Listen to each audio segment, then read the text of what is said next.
NFT Business, c'est le podcast qui parle de NFT, mais surtout de la façon dont ils vont impacter votre business. Notre podcast vous aide à comprendre les défis et à saisir les opportunités, car oui, ce nouveau monde a besoin d'entrepreneurs comme vous. Nos invités sont des bâtisseurs, ceux qui construisent les entreprises de demain. Je suis Claudia Loma, experte en transformation des médias, et je présente ce podcast avec Benjamin Boutins-Park, artiste et consultant NFT. Et aujourd'hui, nous recevons Zied Brini, qui est directeur de la gestion de projet chez Consensus. Consensus, c'est la société mère du célèbre portefeuille numérique MetaMask, plus souvent appelé Wallet d'ailleurs. Mais pas que, hein. Consensus propose aussi plein de solutions Web3 aux entreprises, toujours basées sur Ethereum ou en tout cas des blockchains Ethereum compatibles. Alors Zied, merci d'abord d'avoir accepté notre invitation. Merci d'être là ce matin. Est-ce que tu pourrais te présenter, expliquer donc qui tu es, comment tu es arrivé là chez Consensus et surtout ce que tu fais chez Consensus, qu'on comprenne bien. Bien sûr. Bonjour Claudia, bonjour Benjamin, merci infiniment pour l'invitation. C'est très cool d'être ici, je suis très content d'être là ce matin. Alors, Zied Brini, je suis chez Consensus depuis avril 2018, donc j'ai célébré mes 4 ans chez Consensus très récemment. J'ai eu la chance et l'opportunité d'expérimenter un petit peu les différents mouvements de l'écosystème crypto durant ces 4 dernières années. Donc j'ai vu la folie de 2017-2018, le crypto winter et un peu le boom de la DeFi et des NFT dans les 2 dernières années. Je suis arrivé chez Consensus parce que à la base, moi, j'ai une carrière. J'ai commencé ma carrière dans les nouvelles technologies, en fait, en analyse de données. À l'époque, en 2011 ou quelque chose comme ça, j'étais installé à Montréal et je travaillais pour Bell Canada. Je faisais l'analyse de données. Je pensais que ma carrière allait continuer dans ce domaine-là. Et assez rapidement, autour de 2017, j'ai vu le papier de Satoshi Nakamoto passer. J'étais basé à Dublin à cette époque-là et je faisais déjà un peu de gestion de projet dans le niveau de la tech. Et mon job, en fait, à l'époque, c'était de créer des systèmes informatiques qui permettaient de régler les problèmes de qualité de données d'institutions financières et ce choses-là. Et donc quand j'ai lu le papier sur la technologie blockchain en tant que telle et que les données sont inaltérables et qu'on ne peut pas les changer, etc., je me suis dit peut-être qu'il serait temps que je change ma carrière. Je vais pas passer les 20 prochaines années à régler des problèmes qui semblent être déjà résolus d'un point de vue techno. Donc moi je suis arrivé vraiment dans ce monde-là via la techno, pas du tout à cause de Bitcoin ou de la crypto économique ou quoi que ce soit. Pour moi, c'est vraiment beaucoup plus, une base de données décentralisée qui est beaucoup plus exact que les bases de données dans les entreprises actuelles. Oui, tu veux dire que c'est vraiment le principe de la blockchain qui t'a interpellé, où tu t'es dit la blockchain est la solution à tous les problèmes que j'aimerais résoudre, que je cherche à résoudre. En tant que gestionnaire de projet, c'est ça? Exactement. Donc, je vais vous donner un exemple très simple. Dans le monde précédent, dans le monde Web 2, un peu dans lequel j'évoluais, imaginons, je travaille pour une boîte en assurance et cette société-là, qui est une société mondiale, a grandi principalement par fusion et acquisition.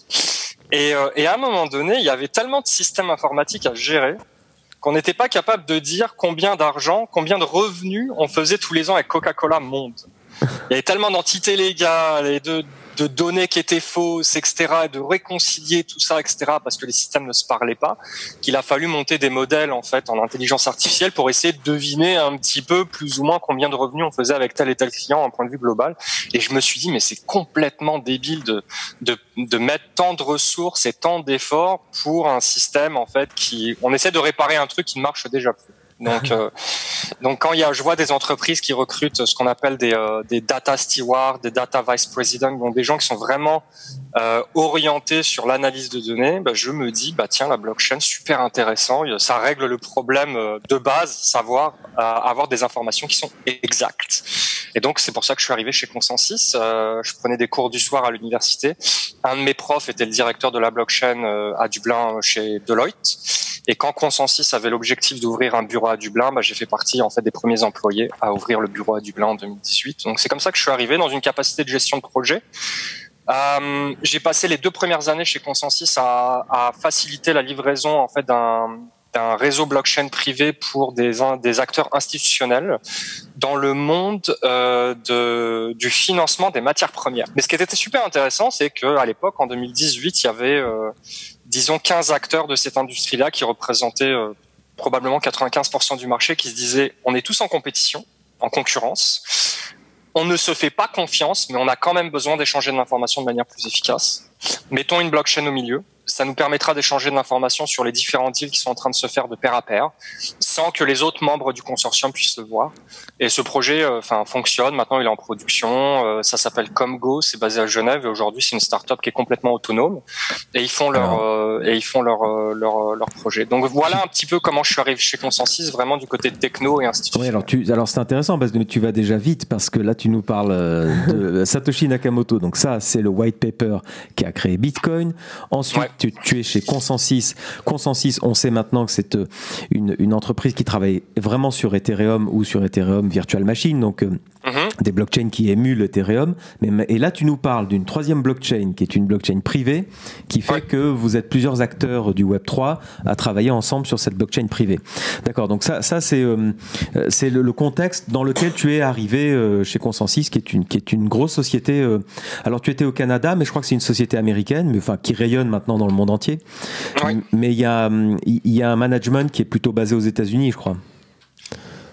Pas nécessairement en fait. C'est très drôle parce que quand on se promène dans l'écosystème, dans les confs un peu de NFT, de DeFi et tout ça, c'est vrai qu'il y a une perception chez Consensus que c'est une boîte qui a été fondée à Brooklyn, bien évidemment. Joe Lubin est canadien de citoyenneté, mais habite aux États-Unis depuis très longtemps. Joe Lubin a participé à la fondation d'Ethereum avec Vitalik Buterin, d'ailleurs. Exactement, qui est le CEO, le fondateur et le PDG de Consensus.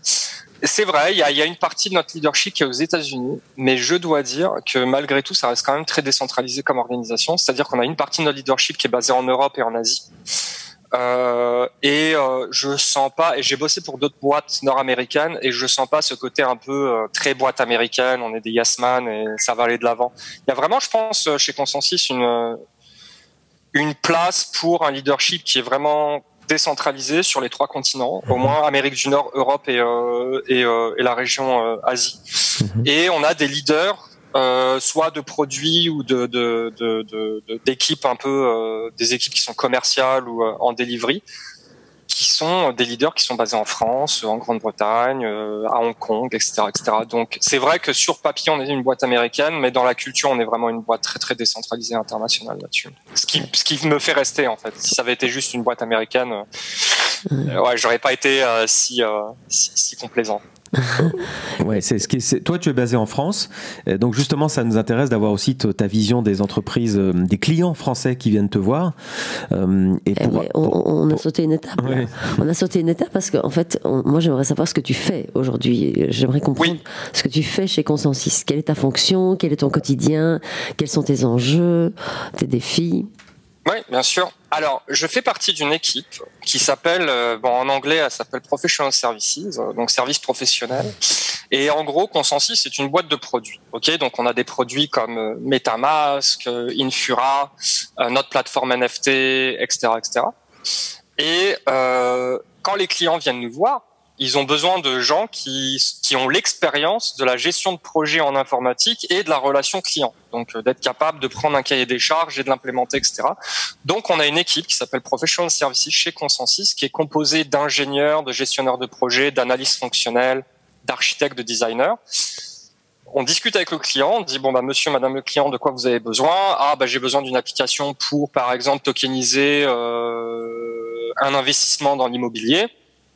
Et on regarde, nous, on se retourne vers nos équipes produits, on se dit qu'est-ce qu'on a sur les étagères qu'on peut déjà utiliser, et après ça on continue. Si par exemple il y a des fonctionnalités qui sont manquantes, on va les développer de manière customisée pour le client. Et moi, mon job, en gros, je m'occupe des ingénieurs qui sont basés en Europe, au Moyen-Orient et en Afrique, donc qui sont remote la plupart. Je m'occupe pas des ingénieurs qui sont en France ni en Grande-Bretagne, ils ont leur propre directeur. Mais je m'occupe de l'ensemble des ingénieurs qui sont basés sur le reste de la région IMIA. Et en gros, ce que je fais, je me lève le matin, je regarde mes projets en cours, comment ça se passe. Donc sur chaque projet en cours, j'ai un project manager qui vient et qui regarde et qui s'assure du quotidien. Je participe activement aux activités commerciales, c'est-à-dire que je m'assois avec les équipes de vente et je m'assois avec les clients pour faire les estimations, le design de la solution, à quoi ça va ressembler, le prix. Et après ça, je fais les organisations de projet, c'est-à-dire que quand on doit démarrer un projet, je monte les équipes, je mets les projets en place, je fais les démarrages de projets avec les clients pour les rassurer, pour leur dire tout va bien, etc., etc. Et je suis ultimement le point d'escalade s'il y a un souci ou quoi que ce soit. Donc j'ai un rôle qui est entre le commercial, la gestion de personnel et la gestion de clientèle et la gestion de projet. C'est un peu ce que je fais au quotidien. Ouais, c'est pour ça que tu as une vision 360 de la façon dont les clients amènent leurs besoins, leurs projets. C'est ça qui est intéressant, c'est ça qui va nous intéresser dans cet épisode, c'est que tu vas pouvoir nous parler concrètement des entreprises qui ont des problématiques Web3. Ouais. Quels sont les profils des clients qui viennent vous voir? Parce que c'est quand même des clients assez importants. On n'arrive pas chez Consensus comme ça, j'imagine.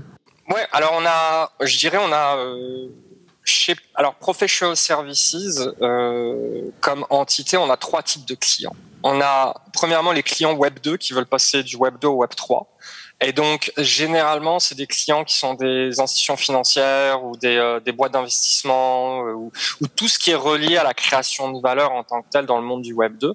Et ils viennent nous voir en disant, bon, on veut essayer de faire quelques cas d'usage, développer soit des cas d'usage fonctionnels, donc par exemple, je sais pas, tokeniser un actif financier, ce genre de choses-là, ou alors ils viennent nous voir pour des problématiques d'infrastructure en disant, bah, on aimerait bien créer une espèce de petit consortium avec différentes banques centrales pour qu'on puisse faire des cross-border payments, tout ça. Ce serait bien d'avoir une blockchain privée. Donc, soit on fait de l'infra, soit on fait du fonctionnel.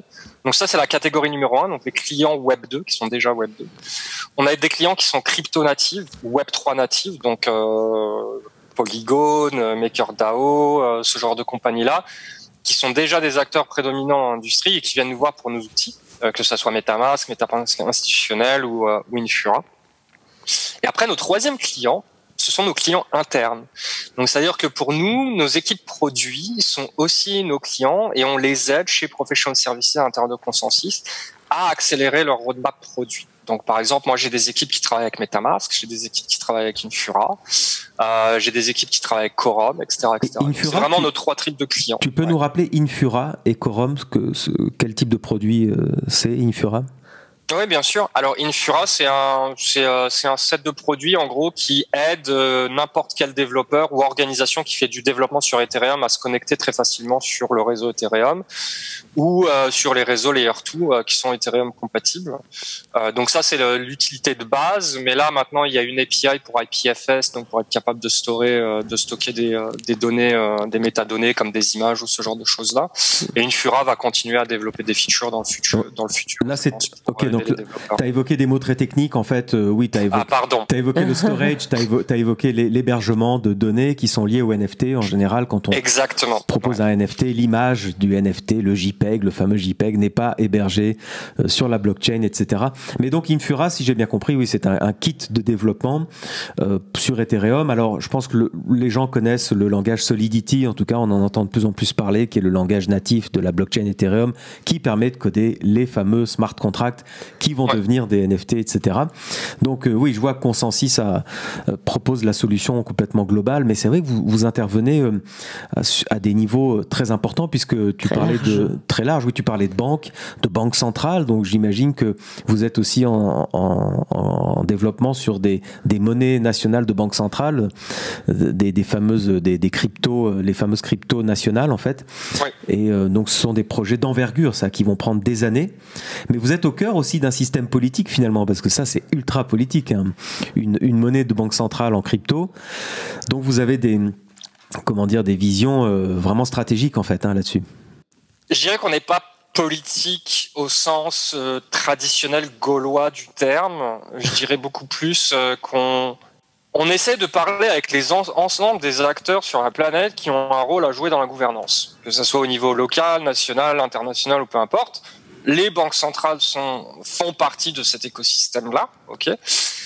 Nous, on part du principe que la technologie blockchain est une technologie qui nous permet de sauver énormément de temps et d'argent quand vient le temps de libérer des ressources pour être capable d'échanger de l'information, échanger de la valeur, etc., etc. Donc, si on est capable de régler des problèmes d'infrastructure grâce à la technologie blockchain, c'est dans notre intérêt d'évangéliser, entre guillemets, un petit peu cette technologie et de dire aux institutions financières, qu'elles soient publiques ou privées, puis aux acteurs économiques, votre infrastructure techno aujourd'hui, elle est dépassée. Les gens ont des besoins qui aujourd'hui sont nouveaux. Donc par exemple, si je prends l'exemple de la finance décentralisée, les gens ont conscience un petit peu des produits financiers auxquels ils n'ont pas accès aujourd'hui dans le système traditionnel. Donc moi, si je veux acheter des actions CAC 40, je suis obligé de passer par ma banque ou mon courtier, puis j'ai un trader, etc., etc. Si je vais sur Binance, c'est moi le trader. Je suis directement dans la salle de marché, je fais ce que j'ai à faire. Donc on essaie d'expliquer ces bénéfices aux institutions financières, parce que les gens avec qui on parle ne sont pas des technos. Donc, pour leur dire, écoutez, il faut arrêter de vivre dans le déni, il faut regarder la machinerie, la plomberie un petit peu, parce qu'elle est vraiment, elle est vraiment vieille, il faut la rénover. Ça, c'est la première étape du travail. Donc, j'ai passé le mois de mars, par exemple, au Moyen-Orient, parce que les banques centrales commencent à être intéressées vraiment sur ce sujet-là. Mais ils se disent, mais ok, on veut pas rater le train, donc ils sont en mode un peu FOMO, comme disent les anglo-saxons, mais on comprend pas très bien pourquoi c'est aussi important. Et là, il faut leur dire les choses très simples. La plomberie que vous avez en ce moment pour créer de l'argent, elle ne marche plus. Les marchés vont trop vite, les gens ils sont sur des applications décentralisées, ils comprennent déjà comment faire de l'argent dans des systèmes parallèles. Donc soit vous collaborez avec nous et on continue à bosser ensemble, soit je pense que vous allez vraiment rater le train. Et donc ils l'entendent. C'est quand même violent à entendre de... J'amène pas ce message-là, enfin, je le polis un peu, mais l'essence c'est ça. Ouais. Donc il y a un peu de ça. Ils l'entendent parce que les ingés dans les banques centrales, ils sont pas bêtes, ils comprennent. Donc nous on a le support en fait souvent des équipes techniques quand on parle à ces acteurs institutionnels là. Et après en fait le challenge, en fait le défi avec ces acteurs institutionnels, c'est la vitesse d'exécution. Ça prend du temps pour la techno, elle marche. On l'a déjà prouvé. Consensus a fait plus d'une dizaine d'expérimentations avec des banques centrales en Asie du Sud-Est et au Moyen-Orient. On a développé quasiment tous les cas d'usage qu'une banque centrale peut faire. Donc, c'est-à-dire créer de l'argent, distribuer l'argent à une banque commerciale, être capable de distribuer l'argent à des citoyens, être capable de tracer cet argent-là. Nous, notre prochaine étape, on est là, on pourrait utiliser des monnaies de banque centrale sur des plateformes décentralisées comme Uniswap. C'est-à-dire que si cet argent-là, qui est créé par une banque centrale, est compatible avec Ethereum, moi je verrais bien monsieur et madame tout le monde utiliser cet argent pour faire leurs cours chez Carrefour avec leur carte Visa et en même temps utiliser cet argent-là sur Uniswap parce que les taux d'intérêt sur du staking sont plus intéressants que le livret A. Oui, tu parles techniquement de ce qu'on appelle la finance décentralisée. Pour faire simple, les gens commencent à comprendre que le bouleversement est total dans la mesure où avec la crypto-monnaie, avec des applications de crypto-monnaie, ce qu'on appelle les applications décentralisées, les dApps, on peut prêter de l'argent, on peut emprunter de l'argent, on peut faire des échanges de tokens, on peut faire tout ce qu'un banquier fait traditionnellement avec l'euro et le dollar, on peut le faire chez soi, devant son ordinateur, avec des applications basées sur la blockchain. C'est ça la révolution, et tout le monde le sait, tout le monde le dit. Les banques commencent à paniquer en se disant on passe à côté de quelque chose de majeur. Les particuliers s'emparent de ça. Il faudrait que nous, on soit dans le système. On en parlait avec Owen Simonin, le fameux hasher, qui disait les banques, en revanche, disent la finance décentralisée, c'est génial, mais on va la centraliser. Donc en fait, ils sont en train de se demander comment ils pourraient tirer la couverture vers eux. Donc j'aimerais bien aussi avoir ton avis, parce qu'ils sont en train de te dire ok, on a compris, mais on voudrait nous gérer tout le système et le recentraliser, j'imagine, évidemment.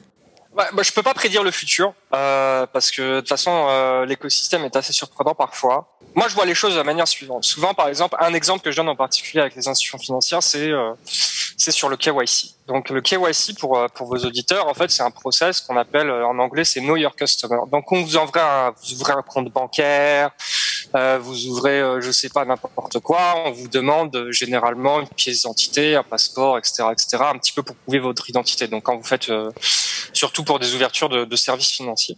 Et à un moment donné, il y a un concept qui est en train d'émerger, qui est ce qu'on appelle le Zero Knowledge Proof. Donc la preuve de savoir qu'une information est exacte sans voir la preuve elle-même. Et donc, moi, j'essaie de faire changer les mentalités, à savoir, dans le contexte de la décentralisation, souvent les gens ont peur de décentraliser, donc ils veulent garder un certain niveau de contrôle.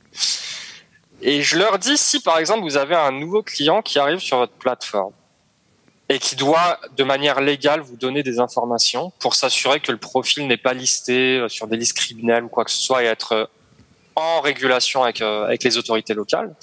Est-ce que vous avez besoin d'avoir l'information? Vous avez besoin de savoir que l'information est valide. Et ce sont deux différentes questions.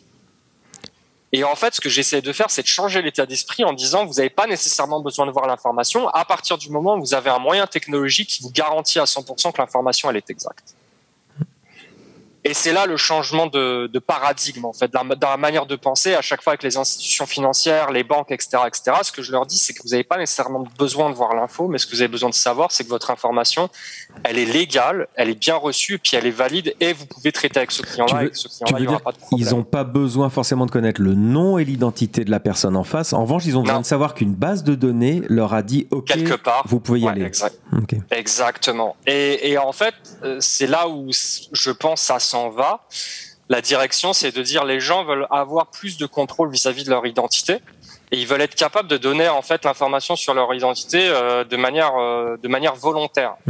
Aujourd'hui, on n'a pas le choix pour pouvoir accéder à certains produits de donner toute notre information. Et ça, c'est un exemple parmi tant d'autres en fait dans la manière de construire la solution technologique pour ces institutions-là, c'est de dire non mais c'est quoi votre finalité? Est-ce que vous avez vraiment besoin de répliquer ce qui existe déjà dans le monde du Web 2 ou vous allez changer aussi votre manière de fonctionner, sachant que on vous prouve par A plus B que l'information dont vous avez besoin, elle existe et elle est valide et elle est encryptée à 100%. C'est un peu ce qu'on appelle un oracle d'ailleurs hein, dans ce système-là, c'est-à-dire un système qui va vérifier, qui va croiser des bases de données, qui va dire vous me demandez que telle personne, est-ce que telle personne est sur une liste de terrorisme ou de blanchiment d'argent? Eh bien non. Par exemple. Ouais. Elle ne l'est pas, donc vous pouvez me faire confiance à moi, l'oracle en fait, le système.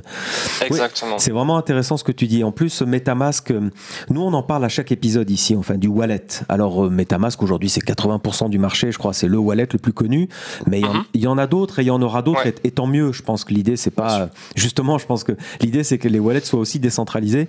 On dit tout le temps le wallet, et Claudia en parle souvent, il y aura notre carte d'identité, il y aura nos datas, il y aura des choses intimes et personnelles, et on décidera, le particulier décidera de la data qu'il donnera ou qu'il voudra partager avec tel ou tel site web dans le Web 3 finalement. C'est ça l'objectif du wallet. C'est effectivement, comme tu dis, c'est le particulier qui décide ce qu'il donnera au site web auquel il se connectera. Et justement, toi, comment vois-tu l'avenir du wallet? Est-ce que ça va devenir des wallets à tiroir avec différents types de documents classés par exemple tous les actes notariés ensemble, tous les NFT ensemble, toute la crypto ensemble, ou est-ce que ça sera un seul wallet où on mettra tout?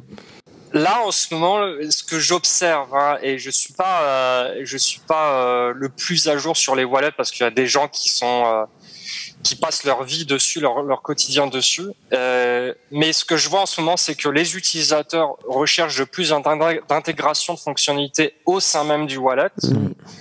Ils veulent de moins en moins interagir avec les plateformes directement. Ils veulent être capables de tout faire directement dans le wallet. Donc, les bridges en de différents. Donc, par exemple, si on veut échanger de l'argent entre Ethereum et Polygon, probablement que des bridges vont arriver directement sur l'application.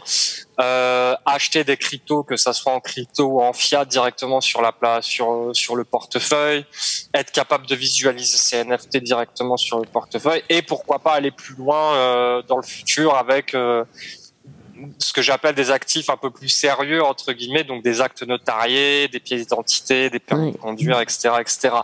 Maintenant, se posent quelques questions qui sont pas donc bien sûr la décentralisation, c'est toujours le trilemma entre la sécurité, la vitesse et l'accessibilité. Donc pour arriver à ce stade-là, il faut être quand même capable d'offrir une solution avec laquelle la majorité des utilisateurs soient à l'aise. Donc aujourd'hui, il y a beaucoup de gens d'utilisateurs qui quand même privilégient les custodial wallets, donc les portefeuilles où il y a une tierce partie qui gère les clés privées, etc., pour des raisons de confort et que c'est plus pratique, etc., etc. Les custodiales, c'est vraiment type les exchanges, quoi, hein. Binance, Kraken, vous achetez de la crypto-monnaie et elle est placée dans un wallet dit custodial, c'est-à-dire hébergé par l'exchange. Ouais. Mais pour les NFT, c'est pas facile. Les NFT, il faut d'office avoir son propre wallet. Hein. Absolument.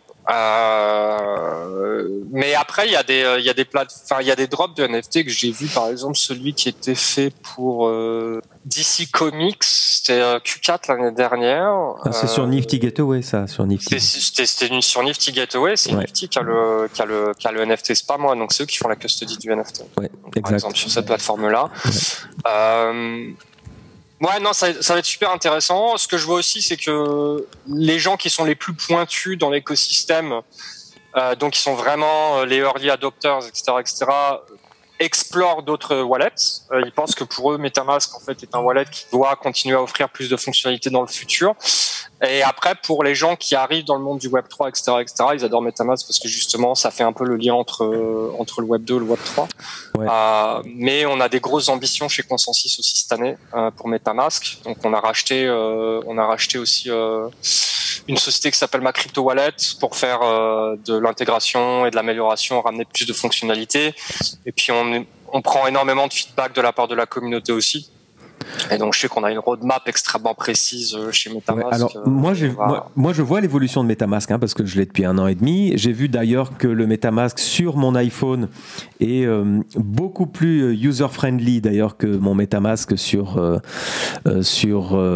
mon ordinateur, parce que sur l'iPhone je peux voir mes NFT, donc je peux voir les petites images qui s'affichent directement. Donc je sens qu'il est plus souple d'utilisation sur l'iPhone.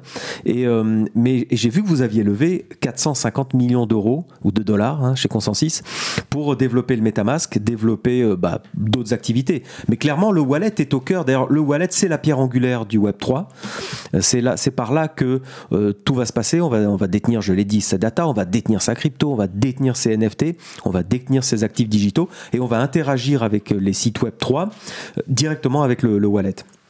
Donc vous, cette levée de fonds, ça a dû être quelque chose de... Enfin, c'était impressionnant quand même. Consensus devient un acteur, mais incontournable maintenant. On siffle pas la fin du jeu tant que l'arbitre n'a pas sifflé, on gagne pas. Donc, ce qui est super intéressant, c'est que oui, on a beaucoup travaillé depuis notre première levée de fonds à faire en sorte de structurer l'organisation et de développer des produits qui sont en phase avec l'écosystème. Les levées de fonds sont toujours un signe de notre développement et de la confiance que l'écosystème nous donne. Mais enfin voilà, il y a de la concurrence qui arrive aussi, c'est super intéressant, c'est stimulant. On doit maintenant redonner cette confiance aux gens qui croient en nous. Je parle pas seulement des investisseurs, mais aussi la communauté Web3 en général. Il y a énormément de gens qui sont fans du wallet MetaMask. Il y a des gens qui adorent Consensus en général à cause de son histoire. Il y a des gens qui adorent Infura également, et puis les autres produits dont on a. Donc, ouais, c'est vrai qu'on a une place très particulière dans l'écosystème comme boîte. Et ouais, beaucoup de choses vont arriver par la suite. Joe a une vision très très Web3.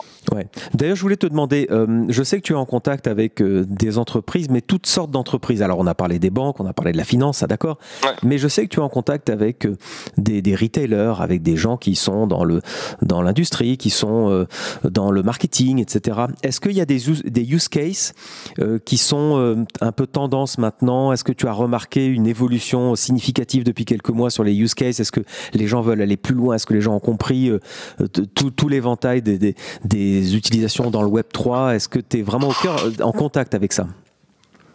Ouais, absolument. L'avantage, en fait, et je dirais pour les auditeurs, pour des gens qui viennent du Web 2 et qui veulent commencer une carrière dans le Web 3, moi, c'était une grande chance d'être chez Professional Services, qui est un peu si je le dis péjorativement, qui est un peu la branche consulting de Consensus. C'est pas vraiment ça, mais pour faire un parallèle un peu grossier. Et je sais que c'est pas nécessairement le truc le plus sexy, mais on travaille sur tellement de use cases différents, d'études de cas différents, que ça nous donne vraiment une vision, comme tu disais tout à l'heure, 360 de ce qui se passe dans l'écosystème. Alors que les gens qui travaillent uniquement sur le produit, que ce soit Infura ou juste MetaMask ou quoi que ce soit, ils ont que cette vision-là, en fait. Donc moi, ça m'a donné la chance de travailler sur différents use cases. Est-ce que tu as quelques exemples, Zied, de use cases très concrets? Covid Data Wallet pour le gouvernement de Hong Kong en 2020 et 2021. Donc être capable de stocker des données médicales de manière privée pour les citoyens. Moi, je vis pas en France, je vis à Barcelone, mais je suis très régulièrement les activités françaises. Et quand j'ai vu que l'application Tous Anti-Covid était stockée donc sur des serveurs Amazon Web Services via Doctolib, j'ai souri parce que je me suis dit tiens, ça aurait été une opportunité extraordinaire pour être capable de tester des technologies. Un peu, on peut quand même garantir le côté privé des données médicales. Après, je peux comprendre l'urgence de la pandémie, machin, faut trouver des solutions rapidement, je sais ce que c'est. Mais d'autres gouvernements l'ont fait. Et donc ça, c'est un des cas d'usage sur lesquels j'ai bossé. J'ai bossé pas mal sur des cas de NFT. Mais en NFT, sur les dossiers sur lesquels on travaille, c'est super intéressant dans le sens où d'un côté, on a les plateformes un peu, les agrégateurs, un peu comme les OpenSea, les Rarible, etc., etc. Donc ça, c'est vraiment le premier accès au NFT, je dirais, pour le public. Mais par exemple, sur OpenSea, on peut trouver de tout et de n'importe quoi. Donc c'est un petit peu le eBay du NFT. Moi, je le considère un peu comme ça. Le Amazon du NFT. Mais quand tu vas sur Amazon, tu trouves pas des chaussures Christian Louboutin, par exemple. Ce genre de choses-là. Donc, comme dans le monde classique du marketing, etc., il y a des niches de marché, il y a des positionnements, il y a des segments. Donc, que ça soit économique, premium ou de luxe, ce genre de choses-là. Et nous, chez Consensus, par exemple, on a travaillé... Là, il y a eu un drop qui est sorti de Estée Lauder, qui est une marque de cosmétiques. Donc, MAC et Estée Lauder, donc elle est travaillée. Donc ça, c'est Consensus qui a travaillé sur ce genre de projet-là. Donc là, on fait des drops de NFT pour différentes maisons de luxe. Mais attends, par exemple, revenons sur Estée Lauder, ça m'intéresse parce que on en parle aussi du luxe, du retail. Ils sont en train de se précipiter là-dedans. On sait maintenant qu'il y a dans les grandes marques de luxe, il y a des metaverse directors. Donc, il y a des head of metaverse ou des head of NFT. Sur Estée Lauder, Consensus, vous apportez des solutions techniques ou vous apportez aussi une solution marketing, graphique, en disant Estée Lauder, vous devez faire tel type de graphique en 3D, vous devez minter sur telle plage de marché, etc. Vous allez vraiment loin dans le conseil ou ça reste technologique? Ça reste principalement techno. Ok, donc on va vraiment offrir la plateforme et être capable en fait de collaborer avec. En gros, nous on fournit la partie techno, donc toute la partie ce qu'on appelle un peu back-end. Donc on a une plateforme qu'on appelle la plateforme Consensus NFT qui permet de gérer le cycle de vie d'un NFT. Ok, en arrière. Mais après, ce qu'on voit sur le front de la boutique. Ça dépend des marques en fait et de ce qu'elles font. Donc nous on travaille avec leur équipe de créa. Leur équipe de créa nous disent un petit peu bon voici le type de fan engagement qu'on veut faire, voici un petit peu pourquoi on veut faire un drop de NFT, quelle est notre cible, etc., etc. Et nous on leur dit bah écoutez, nous on est capable de faire ça. Le NFT on peut le programmer pour être kick-off à tel moment. Et là, on peut arriver avec des recommandations à dire est-ce que vous allez faire un pre-mint d'abord, est-ce que vous allez faire un premier drop. Comment on va set up le bot pour Discord, si vous avez besoin d'un Discord ou pas. Donc nous, on va arriver plus sur la partie management du NFT, pre-launch, un petit peu sur notre expérience qu'on a. Mais toute la partie design, créa et tout, ça va être généralement les marques de luxe qui vont le faire parce qu'ils ont les compétences et ils ont la vision pour faire ce genre. Ouais, donc on peut dire aux marques qui nous écoutent que Consensus peut donc proposer une plateforme de mint, donc la fameuse plateforme de NFT, pour ne pas aller sur OpenSea qui est vraiment trop généraliste ou ne pas aller sur des plateformes trop fermées, etc. À ce moment-là, la marque fait sa propre plateforme. En tout cas, la marque utilise votre technologie, mais ça s'appelle de la marque blanche. C'est-à-dire qu'il n'y a pas votre nom qui apparaît, il y a le nom de la marque qui apparaît sur sa plateforme NFT. Vous, derrière, vous avez codé le smart contract qui va installer des conditions générales de vente, j'imagine, tout un tas de caractéristiques que la marque aura décidé d'inclure dans son NFT. Vous pourrez décider que le NFT sera accessible à tel prix pour tous ceux qui auront été whitelistés dans le fameux Discord, hein, ça on retrouve les codes typiquement du NFT, donc il faut ouvrir un réseau social qu'on appelle un Discord avec des channels, avec des interactions et dire mettez votre mail, mettez votre adresse MetaMask pour participer au tirage au sort ou alors à la whitelist ou la possibilité de minter ses premiers NFT Estée Lauder. Est-ce que vous allez aussi, par exemple parlons de cette marque, les détenteurs de NFT participent à un club, j'imagine quand on a le NFT, on a des bonus, on est en priorité sur des pre-launch, etc. Est-ce que ça aussi, vous suivez l'ensemble de tout le processus, vous êtes là à toutes les étapes ?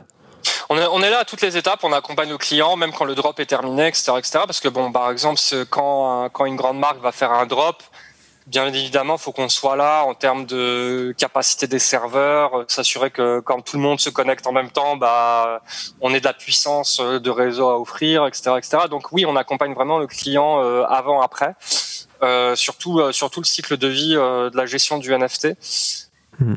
J'avais un truc que je voulais dire, mais j'ai oublié. Bon, c'est pas très grave, ça va probablement me revenir. Non, mais donc le drop est déjà lancé pour Estée Lauder ? Ouais, le drop est déjà lancé pour Estée Lauder. Okay. Donc ça a été annoncé. Donc Mac et Estée Lauder ont une campagne qui est moitié, qui est reversée à une œuvre caritative. Donc dans ce cadre-là, ce drop-là, il y a une collection qui est faite. Donc si je me souviens bien, c'est avec un artiste qui s'appelle Keith Haring, qui fait sa première collection NFT, donc avec Estée Lauder et nous. Oui. Et l'idée, c'est qu'il y a 2,5% des ventes secondaires qui vont être réalisées sur OpenSea après. Certains montants vont être reversés à une fondation qui aide les jeunes qui sont touchés par le VIH et le sida. Oui, parce que c'est ça l'idée. Rappelons que Keith Haring est un grand artiste des années 80 qui est mort du sida en 91, 92 je crois. Et effectivement, il y a son estate, donc les héritiers de Haring, ceux qui gèrent son héritage en tout cas, qui effectivement reversent beaucoup d'argent aux associations contre le sida. Et alors attends, c'est intéressant parce que tu parlais de royalty. Ça aussi, il faut le préciser. La marque peut tout à fait décider de placer des royalties automatiques dès que le NFT est vendu puis revendu. La marque peut toucher 1, 2, 3, 5, 10%, 15% sur chaque revente. Et effectivement, le reverser, pourquoi pas, à des associations, de manière automatique d'ailleurs. Je crois que l'association pourrait tout à fait ouvrir un MetaMask, donner son adresse MetaMask à vous, à la marque, en disant placez directement l'adresse et comme ça, automatiquement, l'argent est reversé à l'association sans même passer par la marque. Donc ça, c'est aussi une des puissances de la technologie Web3, de la technologie NFT. Et c'est bien, et d'ailleurs les marques s'associent avec des artistes. J'ai remarqué de plus en plus de marques s'associent avec des artistes. C'est étonnant que Consensus, d'ailleurs, vous puissiez, le matin tu travailles avec des banques centrales, à l'après-midi tu travailles sur des passes Covid, et en fin de journée tu travailles sur des marques de luxe qui font rêver. En fait, ce travail est dingue, ton travail est génial, non ? Honnêtement, j'ai vraiment pas à me plaindre. Je suis très, très, très, je remercie énormément Consensus de m'avoir offert cette opportunité parce que, c'est un job de dingue. J'aurais jamais pu imaginer travailler sur des dossiers aussi sympas. C'est pas facile tous les jours, hein, bien évidemment. On travaille pour nos clients, mais en même temps, on construit l'entreprise et on construit l'écosystème. Donc c'est vrai que c'est beaucoup de travail. La plupart des projets qui viennent nous voir, on n'a pas de recette puisqu'ils sont tous nouveaux. Donc à chaque fois, faut être super créatif. Essayer de trouver des solutions assez rapidement pour être capable de satisfaire nos clients ou nos communautés. Mais la variété des cas d'usage est extraordinaire et puis l'exposition que ça nous donne parce qu'on travaille sur des dossiers qui sont plutôt stratégiques, c'est super intéressant. Même si par exemple le dossier des monnaies numériques de banque centrale n'est pas nécessairement le plus attractif aux yeux de la communauté Web3, mais moi je trouve que c'est un dossier qui est super intéressant parce que moi, je pense que l'adoption du Web3, elle doit se faire également avec les institutions. Il faut être pragmatique et il faut protéger le consommateur. Oui, c'est ça. C'est l'impératif numéro 1. Il faut que les gens comprennent que la volatilité du Bitcoin et de l'Ether, c'est aujourd'hui un frein pour beaucoup de gens qui disent, mais moi, je vais vendre, les artistes, par exemple, disent, je vais vendre mes œuvres, je vais récolter des Ethers, mais mon Ether, il va passer de $1,000 à $4,000, tout ça en 2 mois. C'est très instable, finalement. Donc, autant avoir une stablecoin, quoi, une crypto stable. Et tant qu'à faire, autant que ce soit de l'euro, quoi. Donc, tant qu'à faire, au moins que ce soit une crypto qui vienne de l'État, alors là, elle est complètement garantie, elle est complètement stable et on peut bâtir beaucoup de choses là-dessus. Ce que je veux dire peut-être aux auditeurs qui nous écoutent aujourd'hui, c'est que l'argent qui est créé aujourd'hui, que ce soit par les banques centrales ou les banques commerciales ou quoi que ce soit, c'est déjà du code informatique.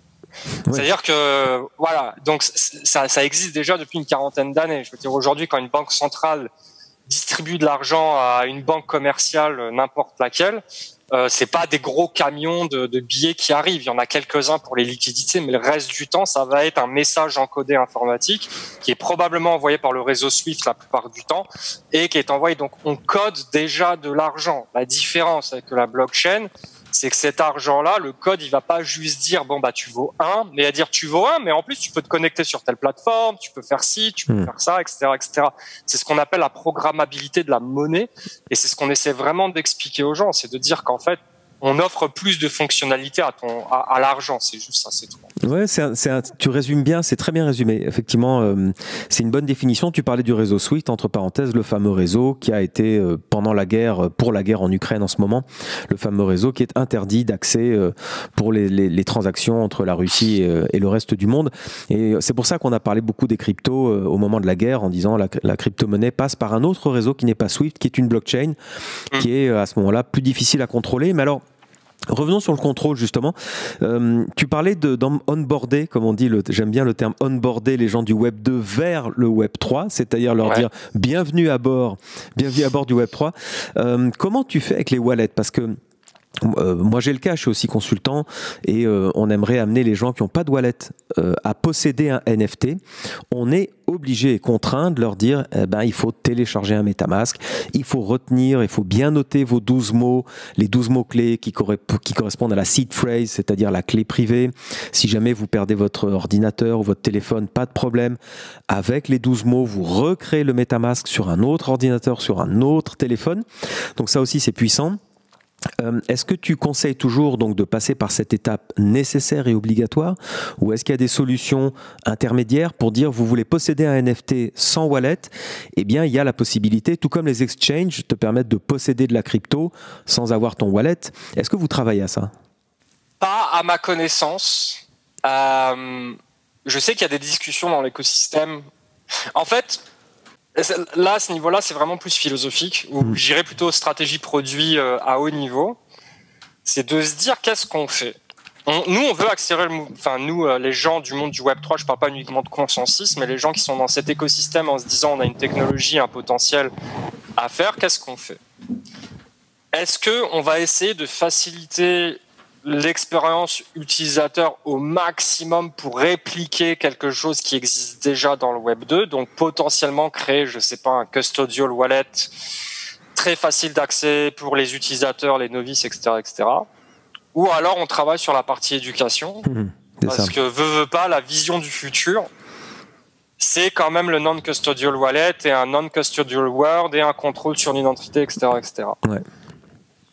De ce que je sais à l'intérieur de Consensus, pour les utilisateurs individuels, je ne parle pas de MetaMask institutionnel, cette solution offre déjà des solutions de custody, mais pour les entreprises.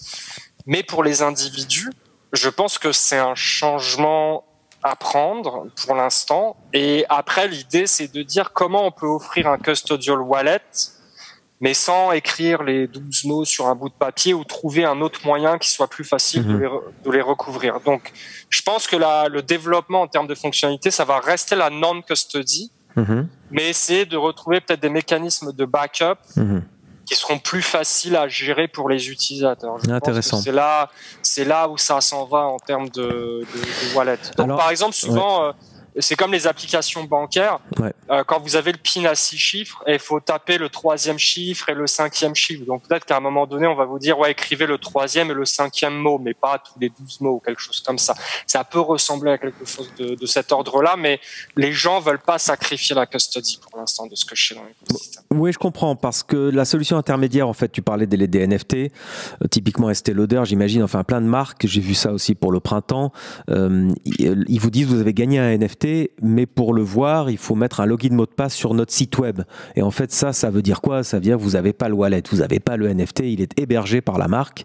Mais toutes les marques, effectivement, j'ai vu, pour le printemps, ils ont créé un wallet avec Ariani, et ils vous disent, le wallet, il est dans votre téléphone, mais il faut le télécharger, etc. Tu as raison, il y a quand même un mouvement vers l'éducation en disant, essayez de comprendre ce qu'est le Web3. Le Web3, la base du Web3, c'est vous possédez vos actifs digitaux, donc vous possédez votre wallet. Donc, effectivement, sur l'éducation. Tiens, parlons d'éducation. J'ai vu que Consensus hier a fait une communication sur la sécurité. Alors la sécurité en ce moment, c'est dramatique. Moi, je ne lis que des gens sur Twitter qui se sont fait hacker leur MetaMask d'ailleurs. Pas à cause de la sécurité de MetaMask, à cause de leur ordinateur. Ils ouvrent un lien phishing par mail, un mail très attractif qui leur dit vous avez gagné ci et ça, vous allez faire une collab avec des grands artistes, cliquez là et vous ouvrez un fichier Word. Et là, c'est la cata, évidemment, le fichier Word. Il y a un malware qui, lui, va prendre possession de votre MetaMask et à ce moment-là, va vider le compte de vos cryptos, de vos NFT, évidemment. Donc, tu parlais d'éducation. L'éducation, c'est primordial, c'est essentiel. Donc vous êtes actif aussi là-dessus, j'imagine. Vous avez des procédures, vous expliquez aux clients, avant toute chose, expliquez en interne tous les problèmes de sécurité qu'il y a autour de ça, parce que comme tu dis, on est maintenant son broker, on est son propre banquier, on est son propre, etc. Mais ça implique une grande responsabilité. Bien évidemment, mais comme dans le monde du Web 2 aussi.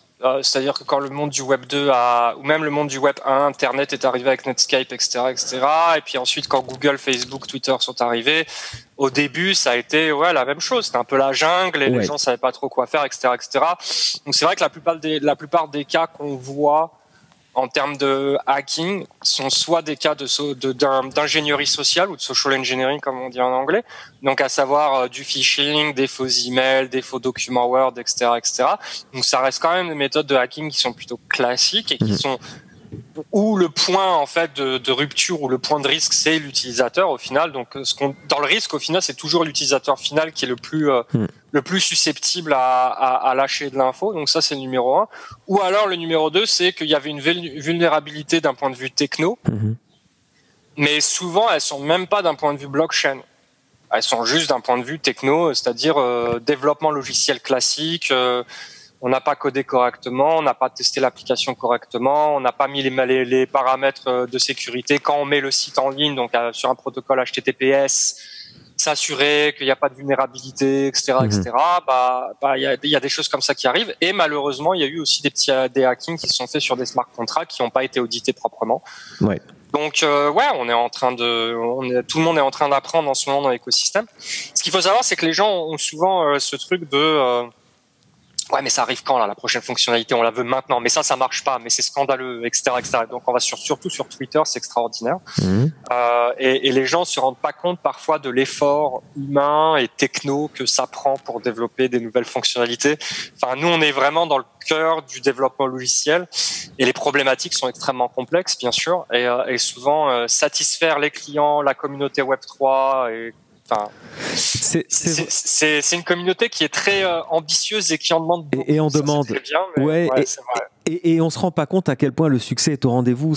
J'entendais une interview là sur le Lightning Network qui permet au Bitcoin d'accélérer les transactions et les gens disent mais attendez, laissez le Lightning se développer parce que on est passé quand même de quelques milliers de transactions à des centaines de millions de transactions en quelques années et on envisage des milliards de transactions sur Bitcoin dans quelques années encore.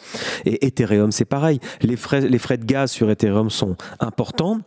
Mais tout simplement parce que tout le monde utilise Ethereum, parce que c'est une blockchain robuste qui a prouvé ses qualités et on veut tous utiliser Ethereum plus ou moins. Maintenant, il y a d'autres solutions, on n'est pas là pour ça, mais tu as raison, ça va très très vite. Les utilisateurs sont extrêmement en demande, alors que on oublie que le web a mis 20 ans à se développer, à ce que tout le monde ait maintenant un email stabilisé, des sites web qui marchent, mais ça a mis beaucoup de temps et c'est vrai qu'on est impatient dans le Web 3 et alors je voulais aussi te demander, tu parlais du KYC, donc l'obligation de donner sa carte d'identité quand on ouvre un compte sur un exchange pour acheter de la crypto. Il est question dans la régulation MiCA, la fameuse régulation européenne sur les cryptoactifs, d'obliger MetaMask, par exemple, à demander un KYC. Et là, faut que les gens réalisent que aujourd'hui on télécharge un MetaMask de manière totalement anonyme. Et ensuite, avec ce MetaMask, on fait transiter de la crypto, on fait transiter des NFT, etc., etc. À aucun moment, MetaMask ne connaît notre identité. Donc là, la loi imposerait ça.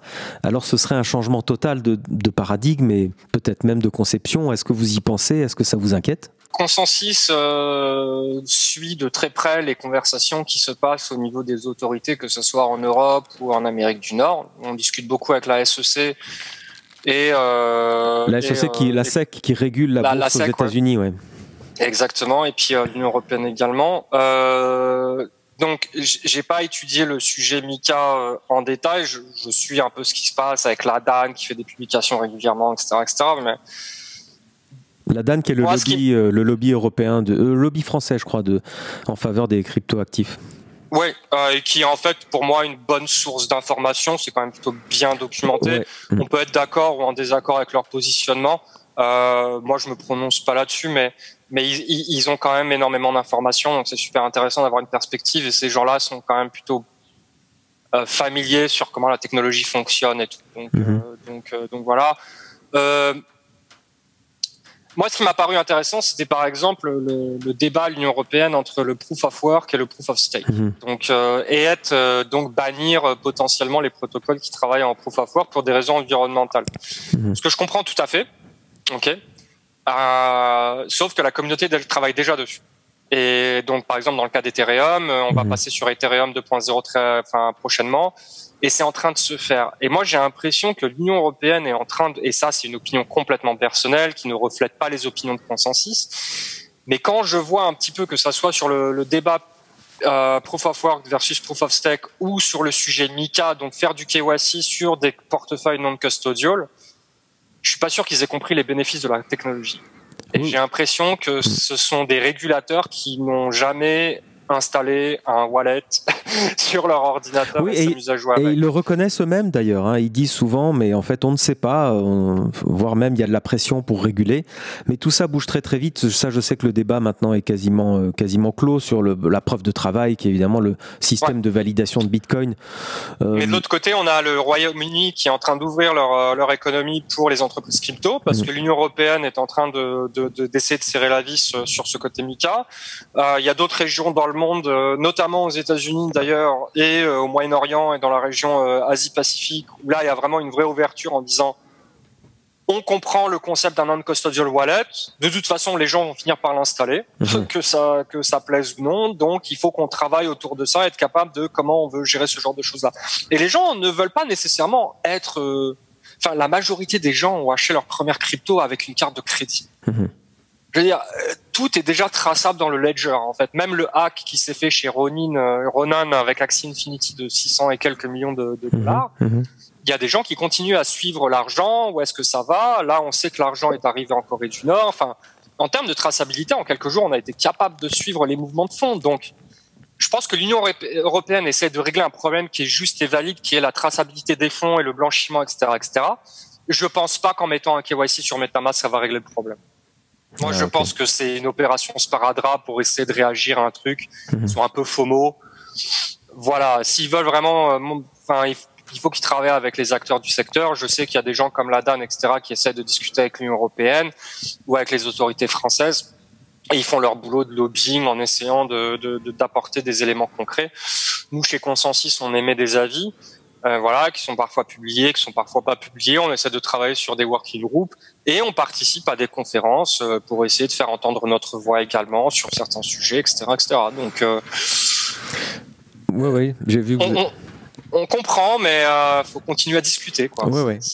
En tout cas, je retiens dans tout ce que tu dis, il y a le début d'une grande aventure, il y a tout à bâtir, il y a tout à construire, et toutes les solutions ne se ressemblent pas aujourd'hui parce que tout est ouvert. En fait, là, cette technologie laisse tellement d'opportunités encore à explorer que c'est ce que vous faites chez Consensus. Bon, en tout cas, Zied, voilà, tu vois, on arrive déjà à la fin de l'épisode.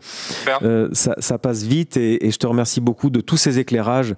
J'ai trouvé ça vraiment passionnant et j'aimerais bien prolonger cette discussion, mais on doit s'arrêter là. Tu reviendras avec grand plaisir dans le podcast pour un peu plus tard pour nous dire où en sont les projets.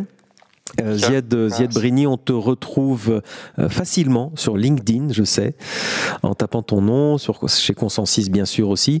Merci à vous toutes, à vous tous de nous avoir écoutés. N'oubliez pas de nous mettre 5 étoiles sur le podcast, ça nous fait plaisir, ça nous fait remonter dans les algorithmes. Et aussi, pourquoi pas, un commentaire si vous avez aimé cet épisode, si vous aimez notre podcast. Encore merci Zied, très bonne journée à toi, très bonne journée à vous tous et à vous toutes.